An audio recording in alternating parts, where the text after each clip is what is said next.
കോതമംഗലത്ത് football gallery തകർന്ന് നിരവധി പേർക്ക് പരിക്ക്.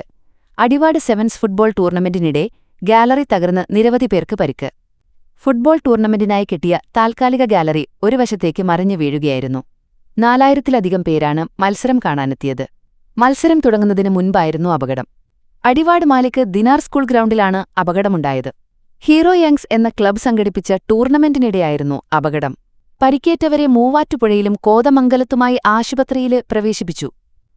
22-ലധികം പേരെ ആശുപത്രിയിലെത്തിച്ചു എന്നാണ് റിപ്പോർട്ടുകൾ. 15 പേര് കോതമംഗലം ബെസേലിയോസ് ആശുപത്രിയിലും 5 പേര് കോതമംഗലം ധർമ്മഗിരി ആശുപത്രിയിലും ചികിത്സയിലാണ്. 2 പേരെ വിദഗ്ധ ചികിത്സയ്ക്കായി ആലുവ രാജഗിരി ആശുപത്രിയിലേക്ക് മാറ്റി.